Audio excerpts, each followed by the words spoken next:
Back now to this Thursday evening on BBC Two and Newsnight with Kirsty Walk.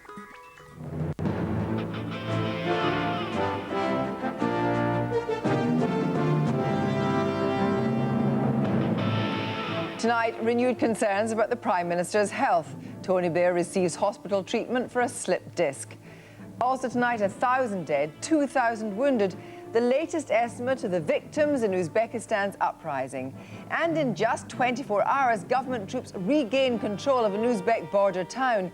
Yesterday, Newsnight met the man who led a rebellion in the town of Karazu. Tonight, he's in prison and the rebellion crushed. Will this crisis lead the West to rethink its relationship with President Putin? And the president of Georgia, who led his own country to revolution, warns the West. There is no way to sacrifice democracy for the sake of so-called stability. Is President Chirac about to get his way? Could Britain's EU budget rebate, famously negotiated by the Iron Lady, be frozen? But is Chirac's message on the European Constitution being drowned out by the No campaign, and are we to blame?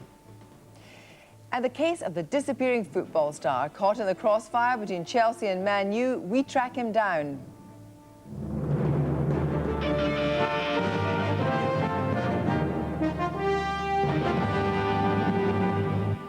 Good evening. Two significant political developments late tonight. Firstly, Downing Street has announced that the Prime Minister was today treated at a London hospital for a slipped disc. Also, the Shadow Chancellor and rising star of the Conservative Party, George Osborne, has ruled himself out of the race for the Tory leadership. He had been one of the hot favourites. Well, I'm joined now for the latest by our political correspondent, David Grossman.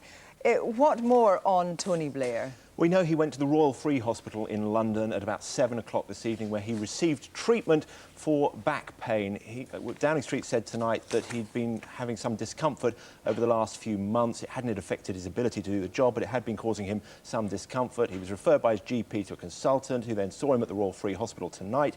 He received an injection of pain-killing and treatment into his back. The consultant who treated him said that's normally enough for anyone who has this complaint to see them right.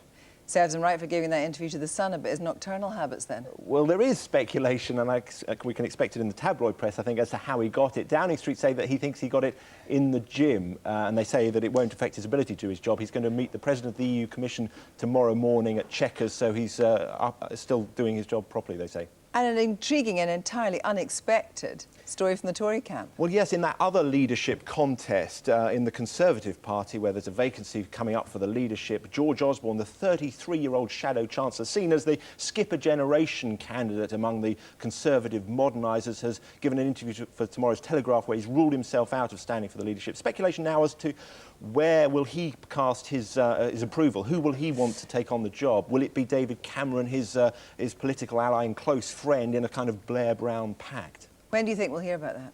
Well, he's not ready to say yet. The Conservative Party say they still haven't had anyone standing yet. There's nobody set up a campaign yet because they're still deciding on the direction the party is going to go before they get round to talking about personalities. So Michael Howard gives him the Shadow Chancellor's job and then immediately... Well, I spoke to George Osborne tonight and asked him why are you ruling this out, and he says, well, look, I've got a big job, Shadow Chancellor at 33. He wants to concentrate on that. And he doesn't want to be another William Hague. That's possibly one of the calculations. David, thanks very much. The head of the US Central Command, General John Abizaid, tonight announced this evening that the US military has scaled back its operations from Uzbekistan.